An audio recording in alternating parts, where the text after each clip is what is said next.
Kagulat World, buong Asia ginulat. Hindi lang singles ang redespakan ni Alex Ella dahil sa WTA 500 Abu Dhabi Open is an epic rematch of destinies ang sasabog. Sa unang round pa lang ng doubles, magbabanggaan ang dalawang dugong Pinoy, Alex Ella at ang Indonesian star na si Janice Jen, laban sa US Open finalist na si Leylah Fernandez at ang French legend na si Kristina Mladenovic. Ito ay Pinoy versus Pinoy heritage clash na nagpa-vibrate sa buong online community. Ramdam ang electric pride sa bawat live tweet mula sa excitement ng fans hanggang sa friendly rivalry na bumabalot sa laro. Pero ang tunay na conflict? Kaya ba ni Alex nalampasan ang heartbreak sa Manila at ang iniindang thigh injury para pabagsakin ang isang established star gaya ni Leylah? Hihimayin natin ang career-defining moment na ito. Ang vulnerability ng veteran pair ni Mladenovic at ang aming fearless forecast kung bakit ang youth at gutom ni na Ella at Jen ang lalamon sa karanasan ng mga kampiyon. Huwag kukurap. Dahil ito ang simula ng Pinoy Tennis Revolution, buong Asia ginulat. Sa ilalim na naglalakihang skyscrapers ng UAE, isang kwento ng bloodline at legacy ang nakataktang isulat sa hard courts ng Mubadala Abu Dhabi Open. Hindi ito ordinaryong doubles match. Ito ay isang WTA 500 blockbuster na pinagtatagpo ang dalawang pinakasikat na pangalan na may dugong Pilipino sa mundo ng tennis. Sa isang panig, ang ating pambato, ang 20 anyos na si Alex Ella kasama ang Indonesian powerhouse na si Janice Jen. Sa kabilang panig naman, ang Canadian star na may Filipina na ina, ang 2021 US Open finalist na si Leylah Fernandez, katuwang ang dating world number 1 sa doubles na si Kristina Mladenovic. Ang tensyon? Higit pa sa isang laro, ito ay isang rematch of destinies na nagpainit sa damdamin ng bawat Pilipino saan man sa mundo. Sa mga live tweets at online forums, hindi na magkamayaw ang mga fans sa hype. Marami ang nagsasabing ito ang dream matchup na matagal nang hinihintay. Ayon sa mga opinyon sa social media, ang makitang magkaharap ang dalawang mukha ng modernong tennis na may Pinoy roots ay isang malaking inspirasyon. Ngunit sa likod ng masayang friendly rivalry, may malalim na emosyon ng kaba. Matatandaan na sariwa pa ang sugat ni Alex mula sa kanyang quarterfinals heartbreak sa Manila laban kay Camila Osorio. Maraming netizens ang nagtatanong, recovered na ba si Alex? O kaya ba ng mental steel niya ang pressure ng WTA 500? Ang bawat comment ay punong-puno ng malasakit, patunay na ang bawat palo ni Alex ay palo ng buong nasyon. Ngunit ang totoong conflict na himayin natin ay ang labanan sa pagitan ng career versus bansa.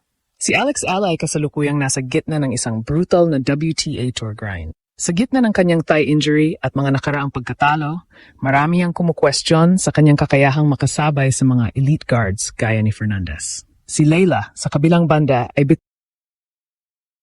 bitang selyo ng isang established star na may 3 WTA titles. Ngunit ito ang twist na nagpagulat sa lahat. Sa doubles, si Alex at Janice Jen ay itinuturing na giant slayers.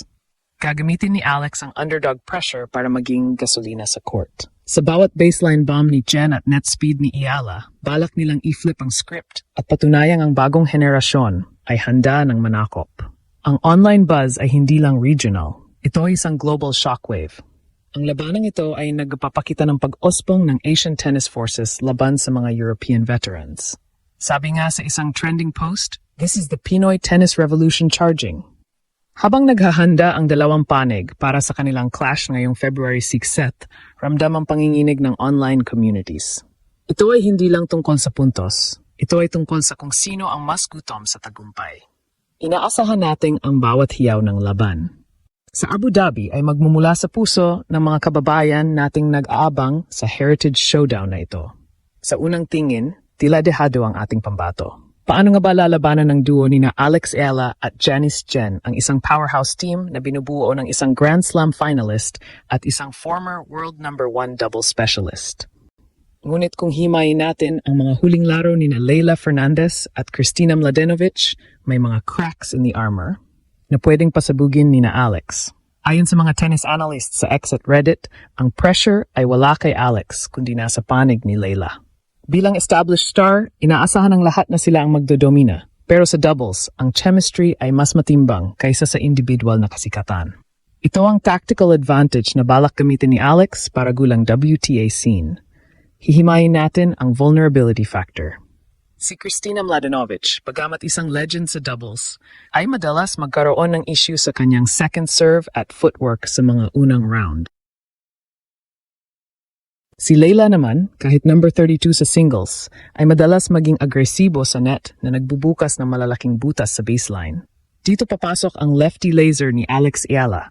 Dahil kaliwete si Alex, ang kanyang mga return of serves ay may kakaibang spin na tatama sa weak side ni na Leylah at Mladenovic. Ang strategy ni Alex ay simple.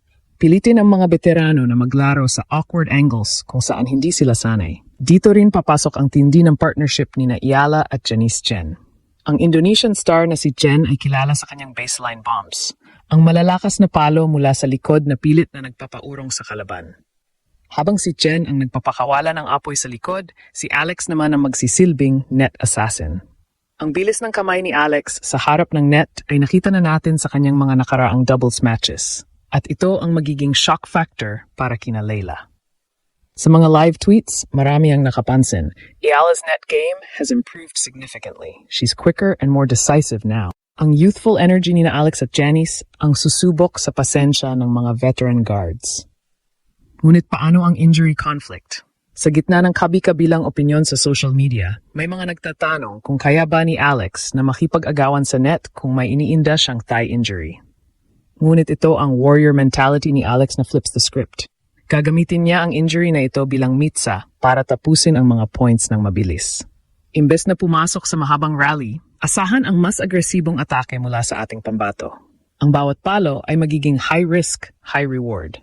Ito ang tactical move na hinding-hindi inaasahan ng team ni Fernandez. Isang dehadong Ayala na lalong nagiging mapanganib dahil sa gutom para sa redemption. Ang heritage showdown na ito ay naging personal na usapan na sa online communities. May mga lumalabas na opinyon na nagsasabing si Leylah Fernandez, kahit may dugong Pinoy, ay kinakatawan ng Western system. Habang si Alex naman ang sumisimbolo sa pure Asian grit. Ang emosyon ng fans ay naghahalo, excitement para sa laban at matinding suporta para sa ating pambato na dumaan sa heartbreak sa Manila. Ang home court vibe sa Abu Dhabi, salamat sa libo-libong OFWs, ay magsisilbing silent partner ni na Alex at Janice. Sa bawat hiyaw ng crowd, lalong mawawala sa focus ang team ni na Mladenovic. Ito ang plano, wasakin ang momentum ng mga veterano sa pamamagitan ng bilis at hindi mahula ang palo. Ang Ayala-Chen partnership ay hindi lang basta pairing. Ito ay isang pahayag na ang Southeast Asian tennis ay handa ng bumuwag ng mga dambuhala. Habang papalapit ang laro sa February 6, ang buong mundo ay naghihintay. Kaya ba ng youthful hunger na lalamunin ang veteran grit? Sa court ng Abu Dhabi, walang ID o rankings. Ang tanging mahalaga ay kung sino ang mas handang mamatay para sa bawat puntos.